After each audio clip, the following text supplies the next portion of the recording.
ongoing press conference ni Palengkera mga kadunatics ha. Natanong siya patungkol sa statement ni Amy Marcos patungkol sa kanyang kapatid na si Bongbong Marcos na nagsusorry siya sa kanyang tatay mga kadunatics. Ito panoorin. Morning, ma'am. Ma'am, in relation to criticisms, may we just get a palace reaction on Senator Amy seeking forgiveness from her father, late President Ferdinand Marcos Sr., for not being able to watch her brother, the president. May I read a portion of her statement? She said, "Hindi ko nabantayan kaya dad, sinubukan ko talaga, pinagpilitan ko.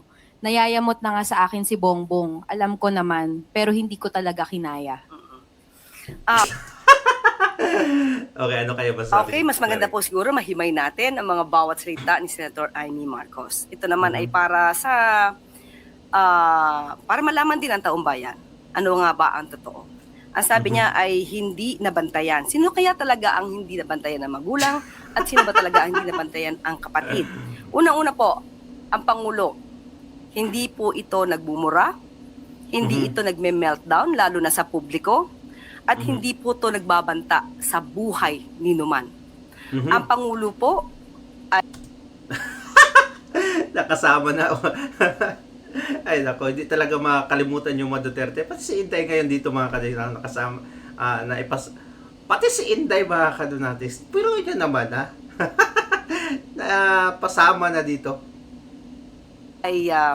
ikinasal, may pamilya, hanggang ngayon faithful sa asawa. So, sino po kaya ba ang naging pasaway? Sino po kaya ang dapat na binantayan?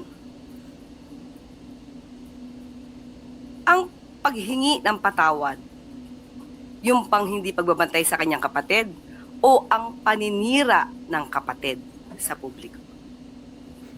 Ma'am, nakausap niyo po ba si President Marcos regarding sa latest statement ng kapatid niya? Alam po ng Pangulo ang nangyayari sa atin at sa mga pangyayari sa ating paligid. At asahan po natin ang Pangulo, hindi po siya naninira ng kanyang kapatid. O tama talaga, never niyang pinagsalitaan si Amy Marcos mga kadunatics. Bakit? Yung paninira ni Marcos, hindi sa kapatid mga kadunatics, kundi sa Pilipinas, sa taong bayan. Napakaliit mga kadunatics para siraan si Amy Marcos. No! I need a huge one! Kaya ito mga kadunatics, ito nangyari sa atin ngayon. Sinira yung Pilipinas, hindi yung kapatid. I'm sorry, last na, still on Senator Amy. Meron lang po siyang panawagan na isuspend yung government contributions ng SSS, GSIS, Pag-ibig Fund, and PhilHealth. Kino-consider po ba ito ng Presidente? Hintayin na lamang po natin kung meron pong i-anunsyo ang Pangulo patungkol. Well, anyway mga kadunatics, ito kasi nangyayari ngayon. Ilang beses na, ewan ko mga kadunatics, yung talks about suspension sa excise tax ng gasolina mga kadunatics na 6 pesos. No, 10 pesos. Tapos yung sa diesel is 6 pesos mga kadunatics. Pero hanggang ngayon, hanggang talk lang. Wala talaga. Eto. Biruin nyo naman itong nangyari ngayon, no? While ang Vietnam mga kadunatics, wala nang pandangan pa. Wala nang sabi-sabi. Diretso na, Nike Asia. Ang sinabi dito, Vietnam gasoline price falls to 19% after taxes removed amid energy crisis. Mga kadunatics, kaya nga mas magaling pa sila sa atin kasi yung namumuno sa kanila mga kadunatics ay competent ay talagang inuuna yung kapakanan ng taong bayan. Ano ngayon si Marcos? Ewan ko talaga mga kadunatics. Ang dami niya ng mga pinagsasabi na instead na gawing ganito mga kadunatics, can you imagine 19% ang laki niyan? Ang inuuna ni Marcos, ang ayuda na isang araw lang mawala ng mga kadunatics. While ito, 19%. So, yung presyo nila ngayon mga kadunatics from 31, kasi tumaas sila 31 VND, 31,000 VND, that is around 62 pesos sa Pilipinas. Ngayon mga kadunatics, dahil nawala ng 19%, around 5,000 VND. So nasa 26 na lang, nasa 40 or nasa 50 na lang mga kadunatics yung gasoline nila per liter. 50 pesos. Siguro kung i-convert mo sa Pilipinas, parang malaki pa rin, 50, no? Pero mga kadonatics, sa Vietnam, kakaiba doon. Yung 26 talaga. Kakunti lang yan mga kadonatics. Kaya, iba talaga pag magaling ang mamumuno mga kadonatics. Ang sabi natin mga kadonatics dito, pati yung mga kadonatics natin, napadpad dito sa article na to mga kadonatics. At ano yung sabi nila? Ito, dito kaya matagal. Tinatansya pa ng gobyerno. Okay, sabi niya, sa Pilipinas, matagal. Tinatansya pa ng gobyerno magkano mawala sa mananakaw nila. Okay, another. Proof that Vietnamese are brilliant than the Philippines. Di ba? Okay, anong pang sabi ni Kyle Francisco? Dito, walang pake sa mga tao. Mas importante yung koleksyon. Siyempre, tandaan, walang magnanakaw pagka walang koleksyon. Ay, grabe mga kadonati. Sobra talaga, di ba? O, ano pa ang tawag dito? Ang sinabi ni isang... Okay, sa Pinas, di tatanggalin ang tax kasi wala silang magnanakaw. Wala silang mananakaw. It will never happen in the Philippines. Government is keen on getting taxes. Swapang sa kita para may magnanakaw. At gusto ayuda para walang accountability at matongpats pa. Di ba mga kadonatics? Grabe! Iba ang nationalism ng Vietnam. Solid, lumaya sila sa na-colonize at nagtangka sa kanila dahil mahigpit ang pagkakaisa nila. Genuine freedom. Fighters talaga sila. Mabagal man noon ang economy nila pero sigurado mga moves nila magaling. Di ba mga kadonatics? Ganito katindi ang Vietnam. Kaya Bongbong Marcos calling the attention of our president mga kadonatics. Ano na? Pati yung increase ng fare mga kadonatics to 1 peso. Kinancel niya. Ewan ko talaga. Kasi ito talaga ang utak ni Bongbong Marcos eh. Konti lang yung mga jeepney drivers mga kadonatics. Konti lang. So, ayaw niyang tanggalin yung tax. Gusto niya ayuda kasi mas malaki yung impact mga kadonatics sa mamamayan yung ayuda. Ang galing ng presidente. Mabuti talaga nga si BBM. Parang ganun mga kadonatics yung magiging reaction ng ating kababayan. Ngayon, yung kinancel niya yung increase pasahe mga kadonatics na to 1 peso lang tinanggal niya. Kinancel niya dahil mga kadonatics, ang makikinabang yung mga jeepney drivers lang. Kukunti lang sila. Ayaw niya sa maliliit na epekto mga kadonatics. Doon siya sa taong bayan kasi sinong masaya mga kadonatics dahil hindi sila nagdagdag ng peso? Yung karamihan. Karamihan kasi sa masakay. Mas marami yung mga passengers mga kadonatics kaysa drivers, di ba? Doon siya. Pa-epal nga mga kadonatics. Pag sa tingin niya ito ay kunti lang yung impact ng gagawin kong ito, ay wag na natin gawin yan. Doon tayo sa mas malaking impact. Which is mga kadonatics, napaka-wrong talaga. Napaka-wrong. Kahit pa ang maliit na grupo, gawin mo kung nakakabuti sa kanila. Hindi ganito ang ginagawa ni Marcos mga kadonatics eh. No. Tinitingnan niya yung sino kaya ang mas malaking impact para sa akin, sa reputasyon ko. Iyon mga kadonatics. Ayuda. Nga tayo ngayon mga kadonatics, ang taas ng gasolina sa Pilipinas. Sobrang taas. At ang diesel. Ay, nako. At eto. Ay, nako. Bago tayo magpatuloy mga kadonatics. Okay. Pasadahan muna natin itong si Hunti. At hindi nyo naman Ito ang tunay na may gawa at di lang salita. Risa Hontiveros lang. Saludo kami sa iyo. Anong ginawa niya dito mga kadonatics? Kahit saan na to napunta itong si Risa Hontiveros no? Napag-usapan ng ang 2028 election mga kadonatics at na brought out yung pangalan niya. Parang sino na? Kahit saan na lumalabas. Minsan nagiging mangingisda. Ngayon, eto mga kadonatics, isa na siyang, na siya dito? Nurse?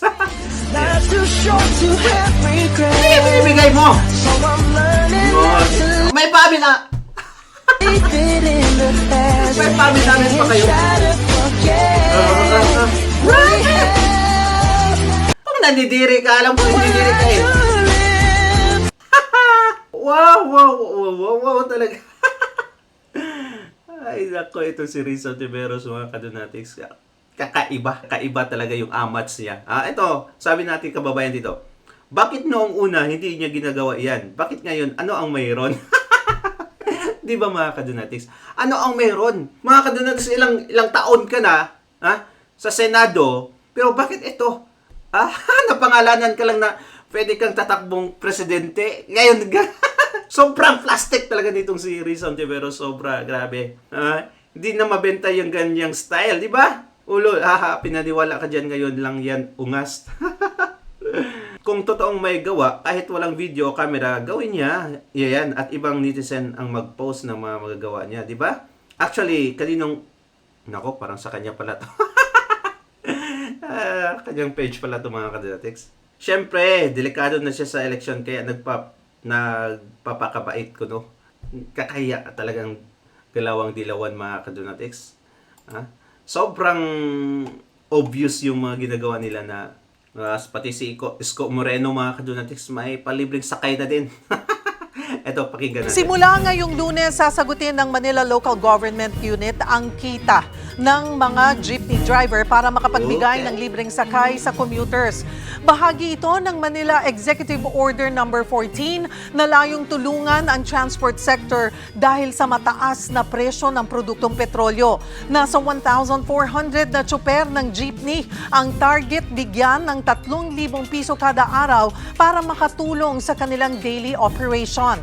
Para sa dagdag na detalye, makakasama natin mismo Manila Mayor Isko Moreno. Magandang tanghali. Wait, mga kadonatics. 1 week lang yan, talaga, yung ginagawa nila, mga pang short term lang talaga. Po sa inyo, Yorme, salamat po sa oras. Hi, Cheryl. Magandang tanghali sa iyo at sa mga staff natin dyan sa studio at mga manonood. Mayor, malaking tulong po itong 3,000 pesos na tulong sa mga jeepney driver. Paano ba pinili yung beneficiaries at rutang sakop po ng programa? Actually, Cheryl, yung 3,000, buong ecosystem yon, no? Hindi lang driver ang makikinabang, pati ang operator, garantisadong may boundary. Ang driver may katiyakan at kapanatagan na kita. In the existing situation, ang kinikita na lang daw ng mga driver 200 to 300 net. Labas ang boundary, labas ang gas. Pero ito, kasama driver at saka yung panggasolina nila. In return, 1,442 registered jeeps residents of Manila will be utilized by the city. So, 3,000 mga kadonatics, hindi lang pala sa kanila lang. Ay, nako. And they're going to get paid 3,000 pesos for free to accommodate all passengers, yung ating mga manggagawa, mga estudyante, at saka yung ibang dumarako sa Maynila. Libre nilang makukuha ang pasada ngayon, mga mananakay, simula today and tomorrow. Then we stop on Wednesday, Holy Week. Then we resume on Monday next week, Tuesday and Wednesday. Isang linggo tong libreng pamasahe, handog ng pamalang lungsod. Yorme, paano nyo siniguro na walang maiiwan po, lalo yung wala sa mga listahan ng national agencies? In our case kasi, alam naman namin kung nasaan yung mga JODA, no? Yung mga asosasyon. In fact, before we implemented this, we consulted all the presidents and officers of the JODA in the city of Manila last Friday. And nakausap namin pati yung mga modernized jeep, no? Nirentahan din natin, hiniram natin. At today as we speak, Cheryl, 919 ang sumama sa atin. Nawala. Teka. Ako, Ayun, sorry. 919. And as of 11 o'clock, Cheryl, we're happy to inform you 27,994 passengers na ang naserba ng libreng pamasahe as we speak. Tingin nyo po ay mas sustainable yung ganitong sistema kumpara po sa nakasanayang subsidy program? Maganda naman yung subsidy, no? Cheryl, any help sa taong bayan is maganda. But this time kasi, we wanted everyone to have a piece of the action. Hindi lamang pwedeng isang sektor lang. Gusto namin, kawawa din kasi yung mga operator. Kawawa din yung mga gasolinahang nagninegosyo dahil hindi sila nabebentahan, meron silang OPEX. At higit sa lahat, yung mga empleyado, yung mga manggagawa natin, una, hirap ng sumakay. Pangalawa, yung hirap ng buhay sa mahal ng bilihin. So mas marami ang makikinabang in a small amount of money na yung buong ecosystem pagdating sa transport were addressed by the city, particularly the riding public. Paano naman po malalaman, Mayor Isko, ng commuters kung kasali sa libreng sakay program yung sinakyan nilang jeep? May stickers ba o signage sa mga kasaling jeep yung pong inyong programa? Good question, no, Cheryl. Kasi ang Maynila ay panikpanaog ang aming mga kapitbahay dito, no? Yung halimbawa papasok ang Pasay to Manila, San Juan to Manila, Quezon City to Manila. Ang distinction, Cheryl, yung harapan ng jeep merong tarpaulin. Yung mga jeep na sumali ay may tarpaulin at pag yun ay may tarpaulin, siguradong bayad sila ng pamahalaang lungsod. Pag walang tarpaulin, most likely hindi po yung taga Maynila.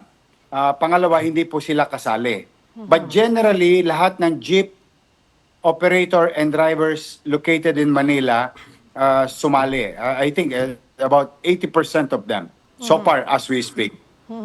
Mayor, ini-encourage pa rin ba natin sila na magbayad para makabawi yung makadagdag sa kita po ng mga tsoper? Pero kasi itong inyong modelo ngayon, dalawa nakikinabang pareho. Ano po, ang hindi lamang yung operators and jeepney drivers but also kaming mga mananakay na nakakalibre din sa pamasahe. Yes, hanggat maaari, ang pinakiusap ko sa mga driver, sabi ko sa kanila, nagbi-meeting kami ng mga presidente nila. Ikakote, pinagmalasakitan na kayo ng pamahalaang lungsod ng Maynila. Pinakikiusap ko lamang, pagmalasakitan nyo din yung mamamayan. Kailangan kasi tulong-tulong tayo dito, no? Hindi lang ito kakayanin ng gobyerno. Ang maganda naman sa sitwasyon ngayon, panatag kayo, ang inyong pamilya. Pagdating ng tiklop ng araw, meron kayong mapaghaharimunan. Hindi na kayo magkakautang sa operator. Hindi na rin kayo babali para bumili ng gas para bago tumakbo ang jeep niyo dahil may gasolina na kayo. Malasakit na lang sa ating mga mananakay. Parang lumalabas kasi yan pati yung mga gasolinahan, no? Mabibilihan sila ng krudo kahit papaano. Merong iikot na pera sa kanilang negosyo. Hindi po biro din yung inilalaan nyo o ilalaan yung budget dito, Mayor Isko. Considering, sabi nyo po, ay 5 araw, hindi po ba? Linawin ko lamang po, Monday, today, and tomorrow, and then next week, Monday, Tuesday, Wednesday. Opo, yan po yung mga almost 20 million pesos of taxpayers' money. May plano po ba? Sabi nyo nga, 5 days for now, pero nandoon ba yung plano pong pagpapalawig pa nitong programang ito or oobserbahan nyo muna yung first 5 days na implementation po nito? Yan. Okay, in a good day, loobin nawa ng Diyos, makaluwag-luwag kami, magandang i-extend while we are still in the crisis. But we have limited resources as local government. But if ever, halimbawa, the national government will adhere to the same idea of the City of Manila, I will be happy to be of service to the national government. Because what we need right now is really to cushion the socio-economic impact to the labor force. Alam mo, ang pinakamalaking tinamaan talaga ngayon, Cheryl, yung labor. Kasi maaaring hindi pa nagtataas ng presyo ng pamasahe, pero alam na naman natin na mataas na presyo ng bilihin. Kaya yung netong naiuwi ng isang manggagawa ay medyo lumilit na din. Napakarami nun. In fact, Cheryl, 919 jeep, no? ay 27,994 na in a matter of 7 hours since 5 a.m. this morning. What more we can do for the day and tomorrow? So I think in a bigger picture, no, kailangan siguro maduktungan natin. Siyempre, pangarap natin yon, Cheryl, makagaan sa tao. But having said that, for the meantime, yun ang available naming sobra. Pag may sumobra pa kami, Cheryl, hindi kami magdadalawang isip itong sinimulan natin na ituloy. But for the meantime, at least, makapagbibigay tayo ng kapanatagan sa pamilya ng mga tsuper na may kita ang tatay nila at sapat yung may uwing pera. Kapag maabilidad pa sila, alam mo ba, Cheryl, may upside pa to, no? Apo. Yung mga jeep ngayon na nakapila, hindi na makikipag-agawan. Kasi they don't need to. Patay ang jeep nila ngayon sa pila. Hindi kumakakain ng krudo. Hindi na sila maghaharabas. Kasi punuan ang biyahe sa pila. So, may upside pa sila later on sa gas. At the same manner, yung mga operator hindi na mapapake ng mga tsuper. Kasi minsan, nakikiusap din ng tsuper na bawasan ng boundary and so on and so forth. But this time, yung pamilya ng mga operator, sapat din yung kanilang may bibigay sa kanila ng kanilang mga driver. It's a buong ecosystem, no? Yes, We're very excited to see what's gonna happen today. But as of now, Cheryl, I'm happy to share it to you. At least more than 30,000, almost 30,000 people have benefited already, directly and indirectly. So we are estimating in a day about 100,000 Manileños and non-Manilans who are coming in and out of the city will benefit from this free na pamasahe. Mayor, paano po ang inyong monitoring at saka bigayan Ay, good question. yung monitoring at saka yung pagbibigay po nitong ayuda? Kasi yung monitoring, baka naman hindi na bumiyahe or Petiks. Oo, ayun, petiks sila sa pagbiyahe. I thank you for asking good questions, and because of this, at least mapapapanatag ko yung mga taxpayer Apo. na hindi masasayang yung buwis nila. Ang ginawa natin, Cheryl, ang kanilang konduktor at pagador, no, ay ang ating mga traffic enforcer. Kasabay ng jeepney driver na nakasakay, yung traffic enforcer para magbigay ng paunang bayad, which is the morning time. Yung kalahati, ibibigay na sa driver para may puhunan na sa gasolina. Yes. Tapos yung MTPB natin, nasa pilahan. Nagkukwenta ng ridership. That's why we have numbers, no, already by this time. So, kasama nila maghapon. Yung lahat ng enforcer ng Manila, kasama ng mga jeepney driver natin, bumabiyahe to serve the people or riding public. Yun na naman ang counter-check natin. At ako naman naniniwala, mabuting loob naman yung mga tsuper. With or without na bantay, pinagmalasakit na sila ng pamahalaan. Ang tanging gagawin na lang nila, pagmalasakit din ang ating mga riding public. But be that as it may, we put some measures that will protect the taxpayers' money na hindi mapariwara. Kasi sayang naman. Pero for the meantime, as of 11 o'clock, smooth naman, Cheryl, no? 900, and I think it's gonna grow. Yes. Kasi meron pa tayong tinatawag na panghapon. May iba naman bumabiyahe hapon. Ang ginawa pala natin sa pang-rule, kung paano sila lumabas, kung wala na itong requisitos, Cheryl, kung paano sila lumalabas araw-araw, ganun lang ang gagawin nila. Ang kagandahan lang ngayon, hindi sila kailangan ma-stress, Yes. hindi sila kailangan magmadali, makipag-agawan ng kalsada, makikipag-agawan ng pasahero. Ngayon, ang downside, no, baka magkalituhan sa mga manonood. Basta po, pag kayo'y nakakita ng jeep sa Maynila, walang tarpaulin. Most likely po, one, hindi taga Maynila yon. Pangalawa, hindi sumali yon. Pero halos lahat po ng jeep na umiikot District 1, 2, 3, 4, 5, 6, from Tondo to Santa Ana, to Santa Mesa, sa port area, the north, south, east, west, ay kasama po halos lahat ng jeep na sa loob ng Maynila. In fact, meron pa kaming mga jeep na bumabiyahe outside of Manila. So even halimbawa, let's just say Guadalupe, Pedro Hill, Guadalupe, Paura, o pwede rin makatikim yung mga ibang syudad na makasakay ng libre. Kasi papasok ng Maynila. Maganda yung programa mga kadonatics, but to think that is only 5 days, okay, ang liit yan mga kadonatics ha, ang liit ng gastos nila for Manileño, or for Manila mga kadonatics, the capital city of the Philippines, ang liit ng 18 million, kasi 1,200 na chuper mga kadonatics, times 3,000, times 5, that is 18 million in 5 days mga kadonatics. Okay, maliit lang siya pero malaking impact yan kung nilagay yan doon sa mga gasolinahan sa Maynila mga kadonatics. To subsidize sa lahat ng mga nagpapagasolina. At least bumaba ng 10% mga kadonatics, that is already good enough. Ngayon, 5 days, pagkatapos ng 5 days, nga na naman sila, balikan na naman sila sa pagkagarapalan mga kadonatics.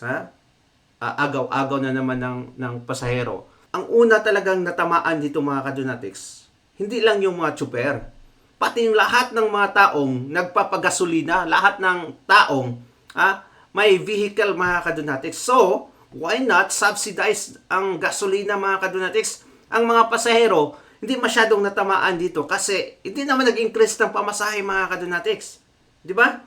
So, mas mabuti pang isubsidize na lang yung gasoline. Pati diesel sa Maynila mga kadonatics. Doon yun sinampak yung 18 million na yan. Ang laki na yan mga kadonatics para isubsidize yung fuel. Diba? O what do you think mga kadonatics? Comment down below. Kasi after that, 5 days, wala na eh. Wala na. Ano naman nga na naman. Ewan ko.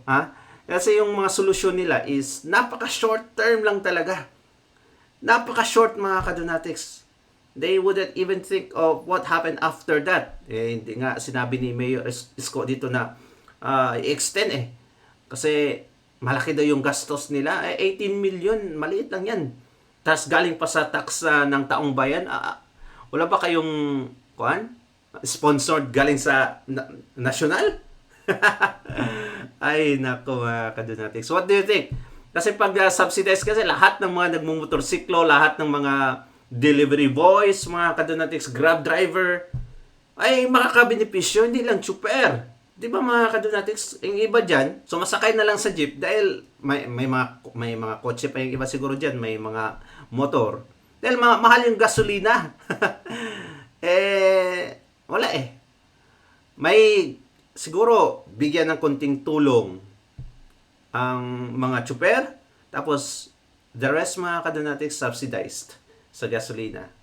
That is only my opinion mga kadonatics. I don't know kung agree kayo, pero comment down below, basahin natin. Basta may tarpaulin, yun ang pinaka... Opo, meron po yan. Oo, sigurado lahat may tarpaulin at hindi na sila makikipag-agawan, hindi na sila pipila, hindi na 5 days? kakain sa oras ng mga jeepney driver natin para lang makakuha po ng ayuda, Yorme. Well, aminado Opo. rin po kayo na band-aid solution lamang ito. Ano yung long-term? Nag-iisip na rin po ba kayo ng long-term plan sa Maynila para sa Band-aid transport solution, sector kung magpapatuloy itong oil crisis? One thing, first things first, limited ang kapangyarihan ng lokal na pamahalaan patungkol sa mga national challenges. Like in this case, oil price, oil importation, it belongs to the national government. But having said that, modesty aside, Cheryl, immediately, I don't know if you heard about Executive Order number 7, Executive Order number 8. Those executive orders, measures that made and created by the city government a few days during yung unang pagsabog ng gera. Ito yung mga measures natin sa kuryente at krudo na nasa control ng pamahalaang lungsod. Then, yung stimulant or what you call this economic stimulant, no? The city about 10 days ago released 1.7 billion pesos. Doon sa mga regular social economic program ng city. At budget, inagaan natin yung release ng budget ng RPT ng barangay. Third, itong ginawa natin.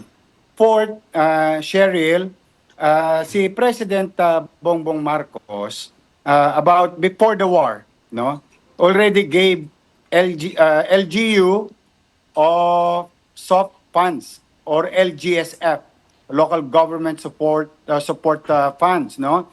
Ito'y para sa bigas. Particular sector ay yung aming pipiliin ay nakalaan sa gusto ng lokal na pamahalaan.